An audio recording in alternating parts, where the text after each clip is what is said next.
Une montre, au-delà de nous donner l'heure, n'est-elle pas une merveilleuse occasion de rêver d'aventure et d'exploit? La marque Awake Concept symbolise ces nouveaux aventuriers qui ont pour ambition d'agir pour la planète et pas simplement de nous faire rêver d'un monde meilleur. Pour ce premier numéro de Start-Upper, j'ai le plaisir d'accueillir son fondateur Lilian Thibault qui va nous pitcher son projet et qui va nous faire plonger dans l'horlogerie engagée. Bonjour Lilian. Bonjour Xavier. Bienvenue dans Start-Upper. Merci de nous recevoir, merci de nous recevoir dans Start-Upper. Ah, vous voyez, c'est la start-up typique, on sent qu'il va nous parler d'équipe. Comment t'es venue l'idée de Wake Concept? Alors en fait, je pense que c'était un virage dans ma carrière.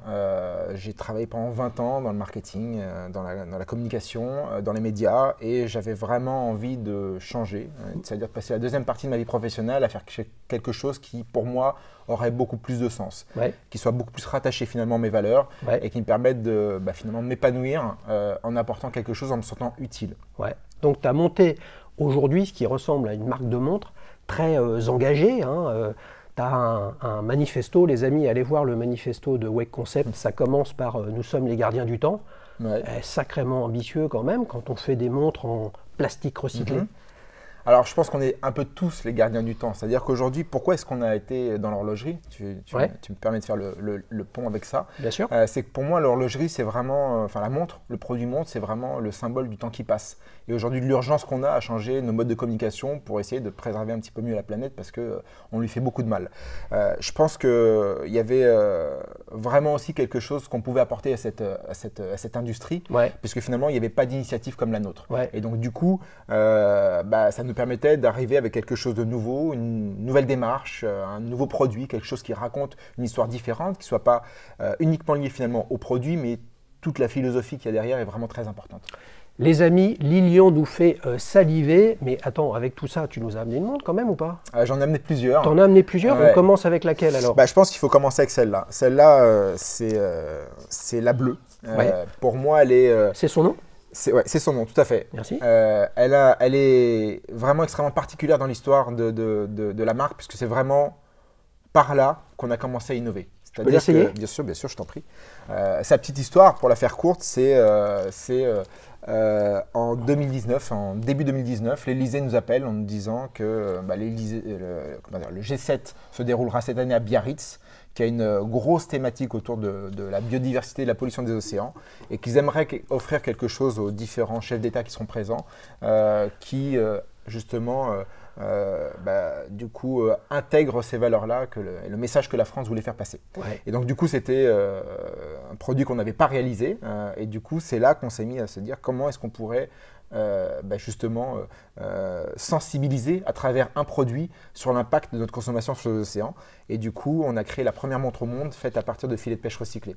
Pourquoi le filet de pêche recyclé? Parce que c'est tout simplement 10% de la pollution plastique des océans, donc c'est énorme, et que ça tue des centaines de milliers, une centaine de milliers de mammifères marins chaque année, dauphins, tortues, etc. Alors, attends, filet de pêche recyclé, c'est des filets de pêche usagés que les marins-pêcheurs mettent sur le quai et puis ils sont recyclés, ou alors ce sont des filets de pêche que malheureusement sont balancés dans les océans et puis il y a des ONG qui vont les récupérer et tu recycles à partir de ça. Eh bien, c'est les deux en fait. Donc il y a une partie des filets qui sont, alors ceux qui ne sont pas trop détériorés, parce qu'à partir du moment où c'est trop détérioré, on ne peut plus rien en faire, mais les filets de pêche qu'on appelle les ghost nets, ce sont les filets dérivants en fait, qui ont été soit abandonnés volontairement, soit qui sont déchirés et donc du coup qui n'ont pas été récupérés. On utilise ceux-là, soit des filets de pêche. Maintenant, ça devient un peu plus cadré et les marins, une fois que leurs filets sont usés, ramènent leurs filets de pêche et du coup les stockent, et c'est là-dessus qu'on va pouvoir créer notre première matière. Ok, donc ça c'est le modèle qualifié la Blue. C'est ça? La Blue. La Bleu. Donc il y a une version custom qui a été faite pour les 7 plus gros pollueurs de la planète, qui étaient à Biarritz, qui est logotée G7. Exactement, tout à fait. C'est ça. Alors les amis, on a une petite surprise avec Lilian. Restez jusqu'à la fin de cette vidéo et il y aura cette superbe Blue à gagner. Je vous explique tout ça à la fin de la vidéo. Comment on passe tu es un entrepreneur engagé? Oui. Hein, c'est que tu cherchais du sens dans ce que tu voulais faire, et Dieu sait qu'on en a besoin.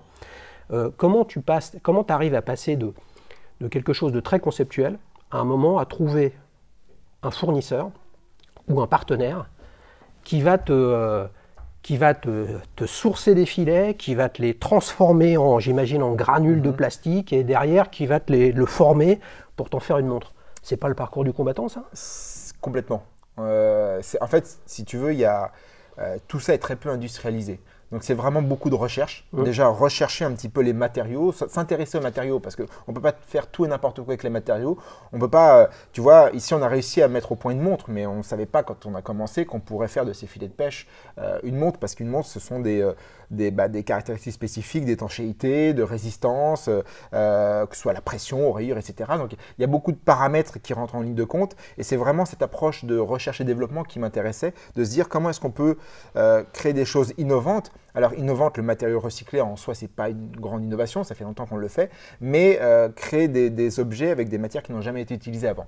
Et pour moi, ce qui m'intéresse, c'est vraiment l'innovation responsable, c'est-à-dire comment est-ce que cette innovation va profiter à tout le monde. Aujourd'hui, notre mission, c'est de débarrasser les déchets des océans pour les transformer en produits, leur donner une deuxième vie et leur donner toutes les performances d'une montre qui serait faite avec du pétrole tout frais, si tu veux. Donc du coup, il y a vraiment ce côté collectif, même des gens qui n'achèteront pas finalement. Plus on débarrassera la planète de ces déchets, et plus tout le monde sera content finalement.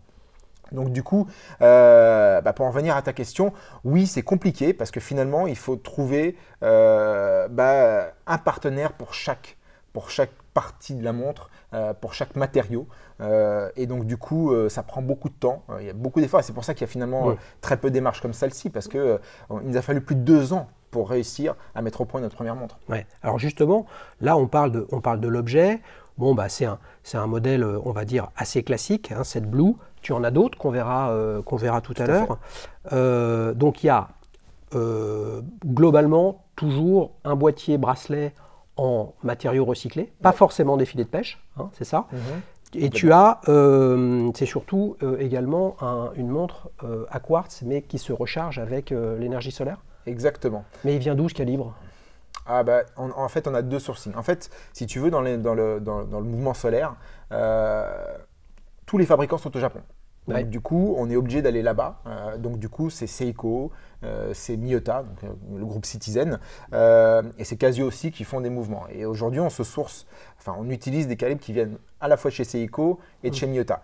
L'énorme avantage, je dirais, c'est que les Japonais, ils ont une passion pour la fiabilité qui est sans limite. Le zéro défaut, ça veut vraiment dire quelque chose chez eux. Et que, du coup, on a quand même des mouvements qui sont extrêmement fiables et aux performances qu'on n'a pas l'habitude. Si tu veux, en général, les amateurs de montres parlent de réserve de marge de 48 heures. Bien sûr, mais je me permets de t'interrompre, Lignon, parce qu'en fait, ce n'était pas sur ce sujet que vous voulez t'amener, c'était plus sur le sens, l'émotion vis-à-vis de la planète. Là, finalement, tu fais venir par bateau ou par avion, avec le plein de kérosène et de fuel pour te faire venir des mouvements japonais. Tu vois, là, on n'est pas sur le sujet de est-ce que c'est plus précis ou moins précis. Les amis, vous connaissez mon point de vue, la montre Awake, la Blue ou les autres de Lilian, de toute façon, elle est plus précise que n'importe quelle autre montre mécanique. Mais c'est pas un peu un paradoxe? En fait, non. Pourquoi? C'est qu'aujourd'hui, nous, ce qui nous intéresse, c'est pas de tout sourcer localement. D'une part, parce que si je voulais faire une montre avec un mouvement français, je ne pourrais pas, ça n'existe pas, un mouvement solaire. Et donc, du coup, aujourd'hui, pour nous, l'énergie solaire, c'est la garantie en gros, de ne pas faire de déchets. C'est-à-dire que tu n'as pas de pile, tu n'as pas d'entretien, etc. La montre, elle s'alimente avec une énergie qui est gratuite, naturelle et complètement illimitée. Donc, du coup, à partir de ce moment-là, tu es obligé d'aller chercher les savoir-faire au-delà de tes frontières. Après, si tu veux, l'impact carbone, un mouvement doit peser à peu près 5 grammes. Si on apporte 1000, ça fait 5 kilos. 5 kilos, même si ça traverse la planète, l'impact carbone, c'est ton sac à dos quand tu le mets dans l'avion, tu vois. Donc finalement, on est sur des… L'avantage, c'est qu'on ne fait pas des réfrigérateurs. Et donc du coup, l'impact carbone lié au poids est minime puisque cette montre-là, toute complète, c'est 26 grammes. C'est-à-dire qu'en gros, si j'en apporte des centaines, ou exporter, puisqu'on a des clients finalement aujourd'hui à travers le monde entier, on a un impact qui est relativement faible parce que justement, on a tout fait pour optimiser le poids et cette course au poids, elle est permanente chez nous. C'est comment est-ce qu'on optimise à la fois la montre et comment est-ce qu'on utilise le packaging pour que l'impact carbone soit le minimal. De toute façon, tu me permets de faire le lien, le pourquoi, le why de Wake. Notre volonté à nous, c'est de créer les objets qui ont le minimum d'impact carbone dans toute leur industrie. Donc on a commencé par la montre pour les raisons que j'ai évoquées. On ira appliquer cette philosophie à d'autres territoires par la suite, d'autres industries. Mais vraiment, l'idée, c'est cette notion de l'impact carbone, elle est vraiment fondamentale pour nous. Donc tout ce qu'on fait, on le fait en ayant cet objectif d'impact carbone minimal. À partir du moment où on pourra améliorer les choses, on est en mode start-up. C'est-à-dire que pour moi, une marque de montre, je ne qualifierais pas ça de start-up, mais on a un esprit start-up dans le sens où on ne se satisfait jamais de ce qu'on a. Systématiquement, on se re-challenge pour se dire comment est-ce qu'on peut améliorer ça, ça et ça. C'est pour ça qu'on veut atteindre le statut de B Corp, qui n'est pas uniquement lié au produit, mais qui… c'est quoi le statut de B Corp? En fait, B Corp, c'est une institution qui valide les entreprises qui suivent tout un tas de process justement dans la réduction de cet impact carbone, mais à tous les niveaux. Ce n'est pas juste leurs produits, c'est leur bureau, les modes de transport, la logistique qui est employée. Nous, notre ambition, c'est de l'avoir à la fin de l'année. Donc, si on accède à ces critères-là, ça prouvera bien que justement, on a créé un produit qui a un impact carbone qui est vraiment très faible. Donc, ce n'est pas une gadget aux trouvailles. Hein. Vous savez, les amis, que j'aime bien taquiner les invités et puis quand même tout l'écosystème. Mais là, les filets de plastique recyclés, ce n'est pas une gadget aux trouvailles. D'ailleurs, il y a d'autres marques qui ont lancé des bracelets en filet de pêche recyclé. Toi, tu te dis quoi? C'est-à-dire, l'entrepreneur pourrait se dire j'ai ma concurrence qui réagit, mais l'engagé que tu es, presque le militant, il devrait être super content de se dire que ça bouge. Plus il y a d'initiatives. Alors, bon, ce qui est dommage toujours, c'est de voir des initiatives qui se portent sur un projet ou une partie du projet, si tu veux. Quand on fait un bracelet de montre et qu'on commence à rentrer dans cette démarche-là, c'est très cool. Mais pourquoi est-ce que le modèle suivant, il ne l'a pas? Hein, tu vois, des fois, ça s'apparente un petit peu à plus du marketing finalement que de la démarche, mais dans tous les cas, nous, on est très contents de voir de plus en plus de concurrents. Il y en aura forcément. De toute façon, cette démarche-là, on la voit, on l'a initiée dans l'industrie horlogère, elle arrivera forcément elle est assez répandue dans d'autres industries, mais il y aura forcément des concurrents, et tant mieux en fait. C'est pour ça, c'est dans cet état d'esprit qu'on ne dépose jamais de brevet. Pourquoi est-ce qu'on mettrait un brevet? C'est-à-dire, si on met un brevet, c'est-à-dire qu'on empêche les autres de faire aussi bien que nous. Or, on le sait très bien, c'est pas Awake qui, à lui tout seul, mais il me semble avoir vu Lilian avoir vu un petit logo registered sur un acronyme. Alors ça, c'est le trademark du nom. On dépose des noms. On dépose pas finalement des technologies ou des brevets de fabrication.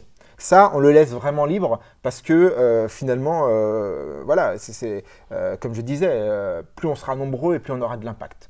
Donc, ne pas limiter l'accès aux technologies, c'est pour nous primordial parce que sinon,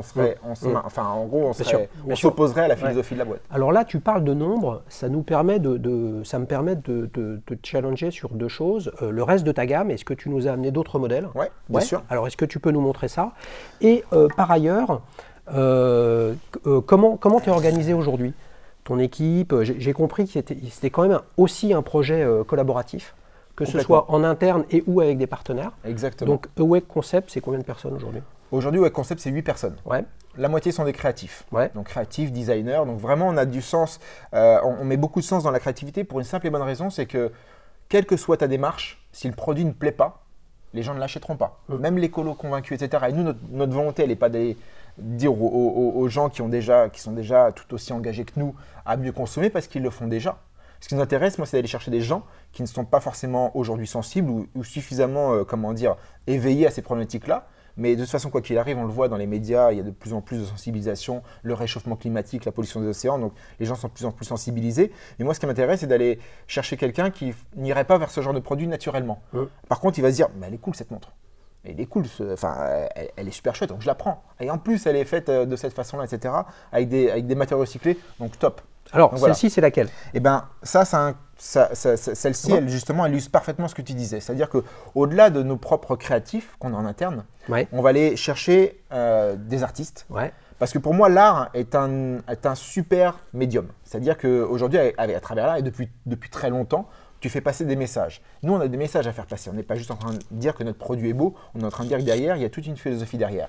Et justement, ce projet avec l'artiste Nicolas Barhoum-Forg, c'était justement, qu'on a appelé Wake Up, c'est justement de montrer à travers son art. Et vraiment, on lui a dit, tu es maître sur ce produit, tu fais tout ce que tu veux. Et nous, on essaiera de l'appliquer de la meilleure façon possible, dans la limite des contraintes techniques. Mais l'idée, c'est voilà, et lui, il a vraiment utilisé ces pictogrammes, ces illustrations à la sauce Wake, c'est-à-dire en dénonçant les problématiques de pollution.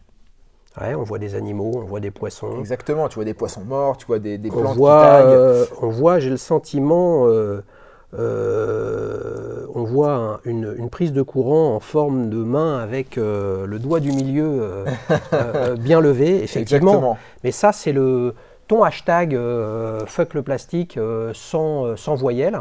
C'est un truc récent, ça? FCK PLSTC, ouais, c'est fuck plastique. Évidemment. FCK PLSTC, vous avez eu les amis? Ouais, en fait, pour moi, c'est le mindset. C'est vraiment ce qui nous guide. C'est vraiment, faut arrêter avec la mauvaise consommation, il faut arrêter avec les produits obsolètes, il faut arrêter avec les produits dont la fabrication n'est pas faite pour durer, qu'ils soient électroniques ou pas. Hein. Il y a des montres qu'on achète à 50 balles, au bout d'un an, elle est morte. Donc nous, vraiment, on dénonce à travers ce hashtag toute cette problématique-là, et aussi bien au niveau de l'extérieur que c'est notre hymne en fait, ce fuck plastique. C'est top ça, les amis. J'ai envie de le brancher sur un truc que j'ai trouvé top. Est-ce que tu as une idée de ce que c'est? Petite devinette, et ouais, Ecotempo. Ouais, tout à fait. Superbe partenariat. J'ai compris qu'on pouvait envoyer nos vieilles montres, si on en a, ou en tout cas qui ne servent plus à rien, qui sont dans un tiroir et qui un jour, malheureusement, vont passer à la poubelle. Et on peut les envoyer directement chez Ecotempo ou chez toi pour qu'elles soient démontées, recyclées, et puis en fonction de ce qu'il y a dedans, tout ça, ça part dans des filières de valorisation? Exactement. Déjà, la démarche à la base, c'est de se dire qu'aujourd'hui, pour moi, toute entreprise, quelle qu'elle soit, elle est responsable de son impact et des produits qu'elle crée. Et que la fin de vie, aujourd'hui, elle doit être vraiment abordée dès la conception du produit. C'est comment est-ce qu'à la fin, un produit, il aura une durée de vie quelle qu'elle soit. Elle peut être de 10 ans, elle peut être de 20 ans, mais au bout de 20 ans, la montre, si elle ne marche plus, si elle est passée sous un camion, il va falloir en faire quelque chose. Si on met une montre à la poubelle, on ne peut rien en faire. Elle n'est pas recyclable. Sur les chaînes, ils ne sont pas du tout équipés pour pouvoir démonter une montre et trier les composants. Aujourd'hui, quand on nous l'envoie, on travaille avec Ecotempo, en fait, la montre va être complètement désossée. Chaque partie, chaque matière, finalement, elle va être triée.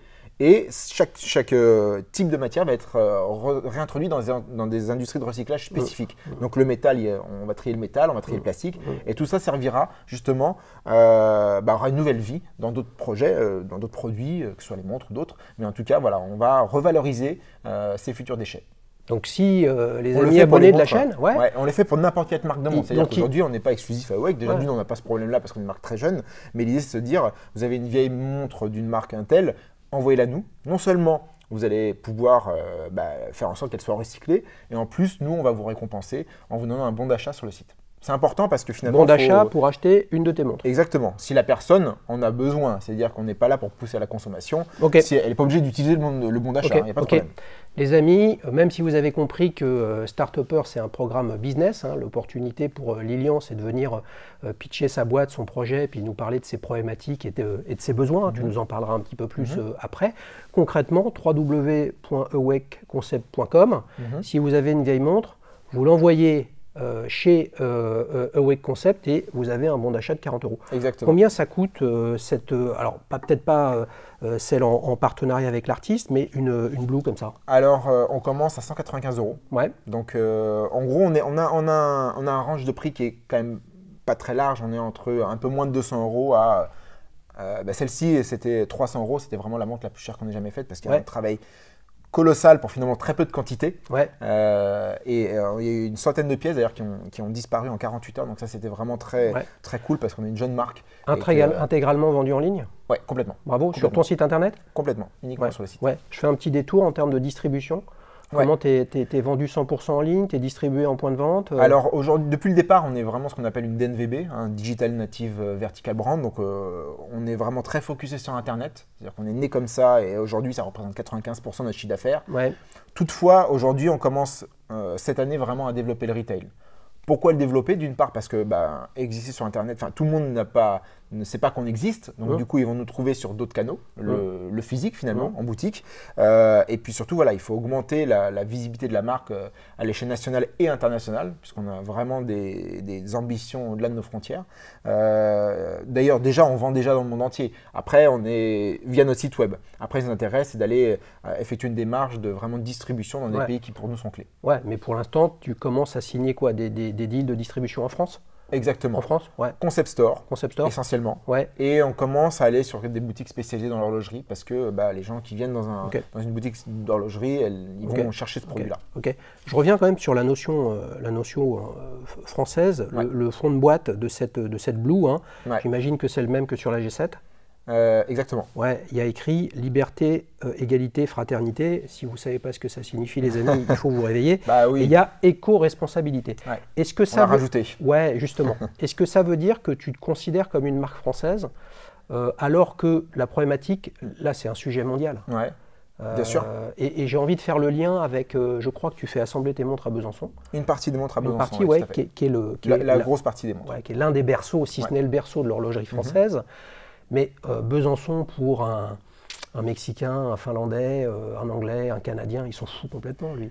Donc quel sens tu y mets, toi? C'est-à-dire que c'est là où je voudrais un peu comprendre ton engagement sur le territoire. Alors, clairement, on avait envie, toujours on revient à la problématique de logistique et de l'impact carbone. Nous, ce qui nous intéresse, parce que moi, faire tout en France et expédier à l'autre bout du monde, c'est exactement pareil que faire le bout du monde et importer en France. L'impact d'un avion dans un sens ou dans l'autre, c'est le même. Donc l'idée, c'était de simplifier cette logistique en se disant, les montres qui ont une vocation à être destinées au marché européen vont être fabriquées en France. Donc tant mieux parce que du coup, on va entretenir le berceau de l'horlogerie. Comme tu disais, Besançon, c'est quand même la capitale française de l'horlogerie. Et aujourd'hui, c'est essentiellement de l'assemblage.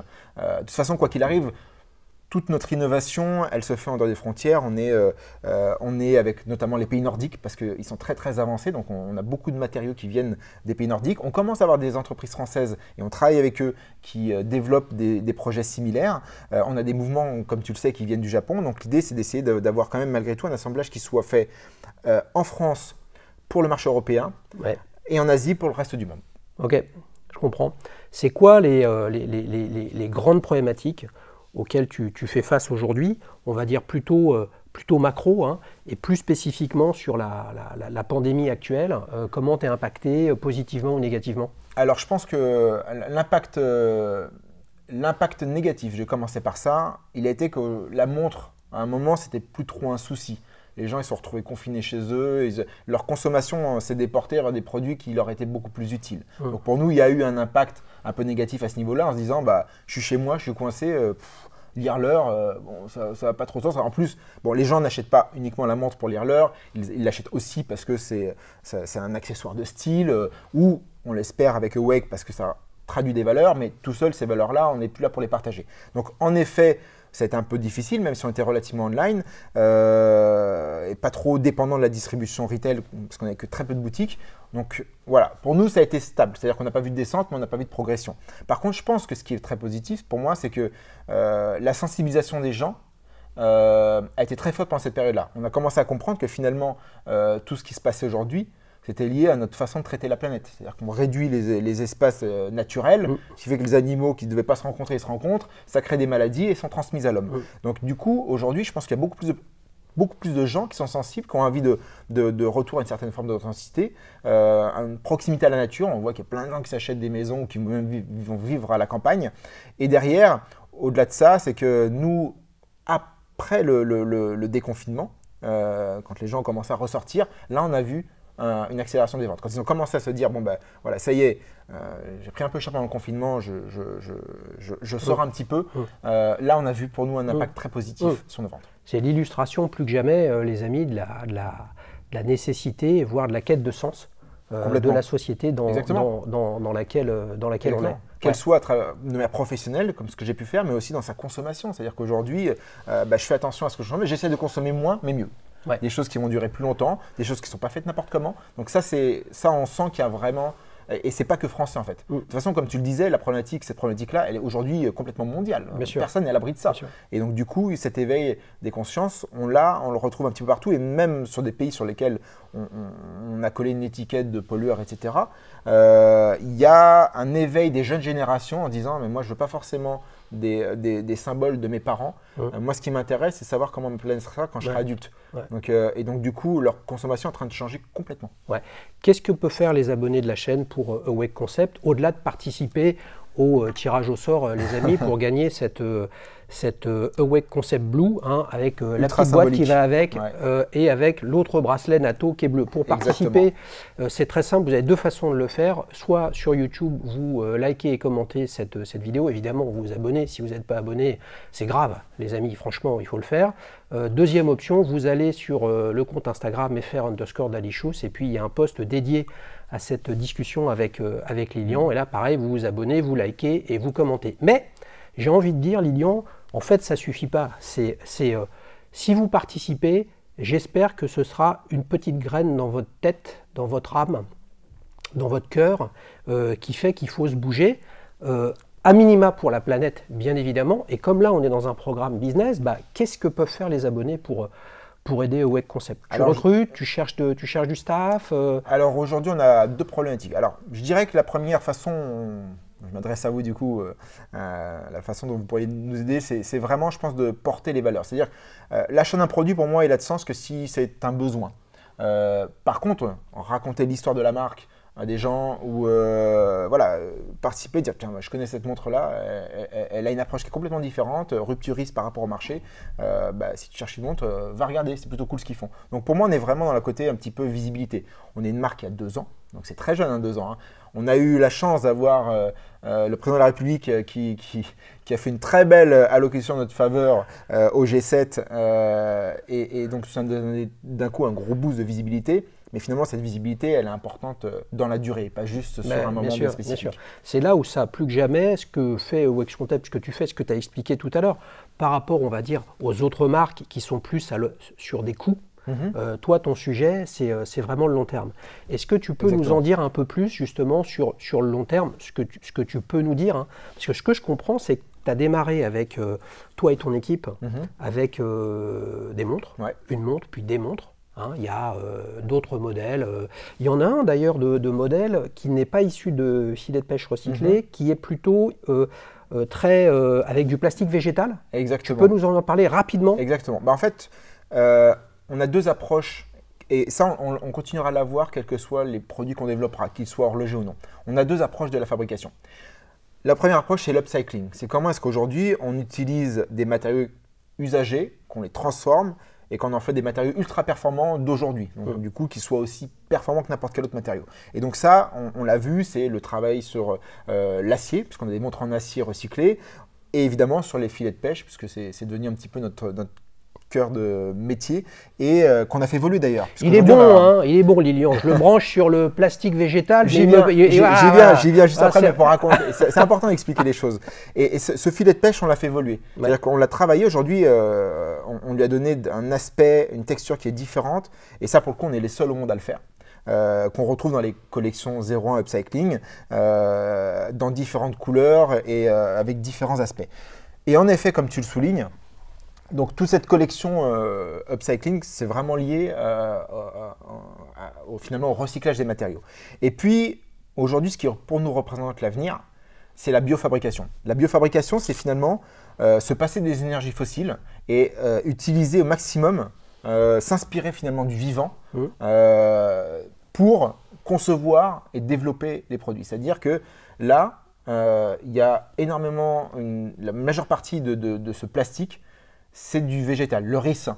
Et du coup, on a limité au maximum l'usage d'énergie fossile, parce que pour moi, l'énergie fossile, c'est vraiment ce qui impacte le plus le réchauffement climatique. Et donc, du coup, plus ça va aller, et plus on va être capable de se débarrasser complètement du pétrole. Donc ça, pour moi, on est en train de solutionner un problème, qui est le problème de la pollution, c'est-à-dire qu'on débarrasse les océans des déchets, et ensuite on en fait des produits. Là, on est pour moi vraiment dans une conception beaucoup plus futuriste, c'est-à-dire on n'est plus dans le pansement, parce que finalement le recyclage, c'est juste mettre un pansement à ce qu'on fait mal à la base. C'est-à-dire qu'il y a une mauvaise production qui donne des déchets et après il faut les recycler. Nous, ce qui nous intéresse, c'est d'aller dans la biofabrication parce que ce sont des matériaux qui n'impacteront pas la planète. Typiquement, tu vois, on a fait cette boîte, elle est complètement biodégradable et même compostable. C'est-à-dire que dans la nature, elle disparaît en quelques semaines. Elle ne sera jamais un déchet. Et ça, c'est extrêmement important de se dire qu'aujourd'hui, quand on peut le faire, hein, évidemment, une montre, si elle est biodégradable, ça peut poser un petit problème. Mais un packaging, c'est quelque chose qui, par essence, n'est pas essentiel. C'est juste quelque chose qui renferme un produit. Et ça, par contre, ça doit disparaître assez rapidement. Si on en a envie, si on en stocke chez soi, il n'y a pas de problème. Mais si jamais elle est, d'une façon ou d'une autre, mise dans la nature, qu'elle atterrit, que ce soit parce qu'elle est mise à la poule, etc., elle ne sera jamais un déchet, elle n'impactera jamais la planète. J'essaie de mettre à la place de deux individus différents. D'un côté, quelqu'un de très très engagé, et de l'autre, quelqu'un de peu. J'espère que celui qui est peu engagé, enfin, il se dit « Waouh, il m'a ouvert les yeux, Lilian, avec son projet Awake Concept ». Moi, j'aime bien ça parce que moi, je crois à quelque chose où si le message trop souvent véhiculé par des militants trop engagés sur l'écologie, qui consiste à dire « arrête de consommer », c'est pas constructif comme approche. C'est même contre-productif. Voilà. En fait, il ne faut pas culpabiliser les gens. C'est ça. Je pense que déjà d'une, on est tous des humains, donc on ne peut pas être parfait par essence.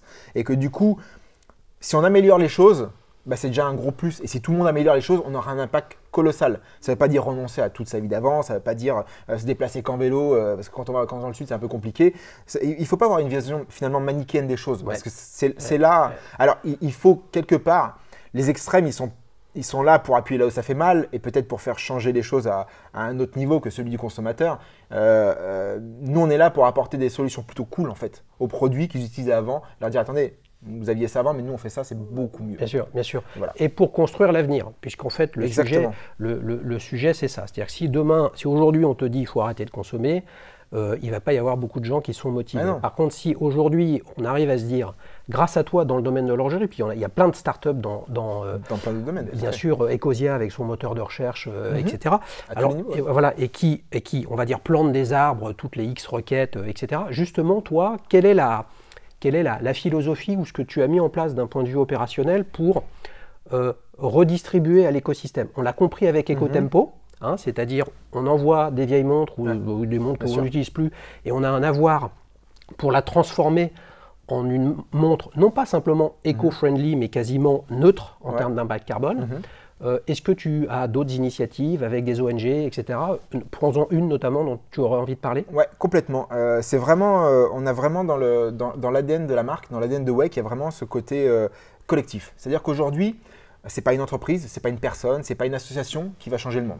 On est complètement d'accord. C'est justement le cumul de toutes ces entreprises, de toutes ces initiatives qui vont avoir un impact. Et aujourd'hui, nous, ce qui nous intéresse, c'est de soutenir le milieu associatif.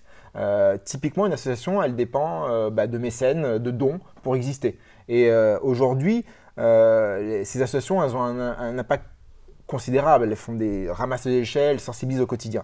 Nous, on a mis en place le programme qu'on appelle les héros. Les héros, en fait, c'est une personnalité artistique, sportive, avec qui on va faire une collaboration complètement à but non lucratif. C'est-à-dire qu'on va designer une montre avec elle qui sera unique sur une série qui sera limitée. Et l'intégralité du chiffre d'affaires, je ne parle pas de bénéfices, hein, je parle du chiffre d'affaires. Donc pour nous, on prend à notre charge le coût de fabrication des produits, et puis au-delà de ça, le coût d'humain, de design, etc. Et on reverse l'intégralité de ces fonds à l'association.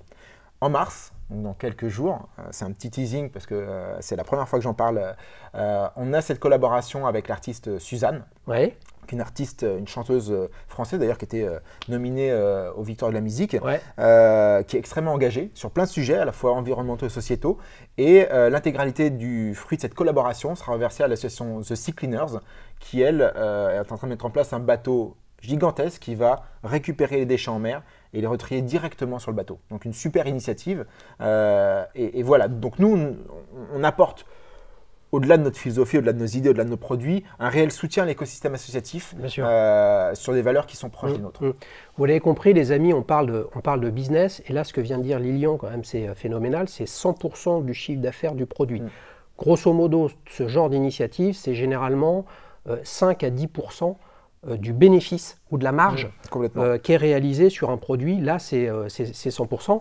Ce bateau de l'ONG Sea Cleaners, c'est on voit un peu, l'un a fait la une des médias il y a un peu plus d'1 an, avec cet énorme filet qui va malheureusement à la rencontre du sixième continent. Oui, complètement, tout à fait. Là, ils sont en train de développer un tout nouveau bateau. Donc derrière l'association, c'est Yvan Bourgnon, qui est un navigateur quand même très connu. Et l'idée, voilà, c'est vraiment de commencer à retrier et finalement à recycler le produit directement sur le bateau. Donc il va vraiment traverser les océans et en gros, il va se mouvoir avec l'énergie qu'il créera lui-même avec des fours spécifiques qui ne recrachent pas de pollution dans l'air et qui vont utiliser le plastique pour finalement faire avancer le bateau. Donc ça, c'est génial. Il y a un truc qui est marquant. Vous regardez le jour du dépassement. Je crois qu'en 2018-2019, au moment de ta création, il était autour du 20 août. Il y a 50 ans, on était au mois de février. Donc c'est le moment auquel, inversement, la planète, on aura pris tout ce qu'elle peut produire en termes de flux, qui veut dire qu'en fait on vit à crédit et on tape dans les ressources. Complètement. On s'est régalé avec toi, Lilian. On a parlé de montres. Tes projets hors montres, tu peux en parler, ils sont lisibles. Qu'est-ce que tu as envie de conclure pour embarquer les amis abonnés de la chaîne? En gros, dès cette année, et je dirais normalement, si tout se passe bien, on est encore dans les tests, etc. Dès cet été, on sortira une deuxième catégorie de produits. Toujours sur un marché qui nous intéresse. Notre volonté, c'est d'aller vraiment explorer des produits sur lesquels, d'une part, il y a très peu de démarches qui est faite dans l'industrie, parce que sinon, si on arrive et que tout le monde fait déjà ça, notre impact, il est vraiment très faible. Nous, ce qui nous intéresse, c'est vraiment d'apporter quelque chose et d'emmener les autres avec nous dans cette démarche-là, en montrant qu'on est capable de faire des choses en se bougeant un peu les fesses. Et donc, du coup, on arrivera… Alors, je peux pas dire quel produit exactement on va développer parce qu'on essaie de garder un petit peu de surprise. Et ça arrivera a priori au mois de juin. Vous avez bien compris. Un produit estival. Lilian est un entrepreneur engagé à message. C'est ce que j'essaye de partager avec vous sur la chaîne depuis toujours. Le grand sociologue ou philosophe américain Marshall McLuhan disait « The medium is the message », c'est-à-dire le messager et le message. Eh bien, Lilian, il a un super message. Et donc, quand vous achetez une montre, vous pouvez vous dire j'ai une montre de plongée parce que je rêve de l'Atlantide, je rêve de Cousteau qui plonge, je rêve des plongeurs sous-mariniers de l'armée, etc., etc. Donc dans une montre, il y a un message émotionnel. Si le message de Lilian vous a parlé et que vous vous dites moi j'ai envie de m'engager pour la planète, c'est extrêmement simple, www.awakeconcept.com, et puis vous avez pas mal de montres, dont celle qu'on vous a présentée. Lilian, merci beaucoup. Alors, je finirai par parce que tu as fini comme ça, je finirai pour les amateurs de montres de plongée. On a un projet qui aura une histoire vraiment fabuleuse, du jamais vu en France, qui arrivera dans quelques mois. Donc, s'il y a vraiment une cible d'amateurs de montres de plongée au sein de tes lecteurs, ils vont avoir une surprise assez incroyable. On prépare vraiment quelque chose qui aura un sens énorme et qui va vraiment apporter quelque chose à l'industrie.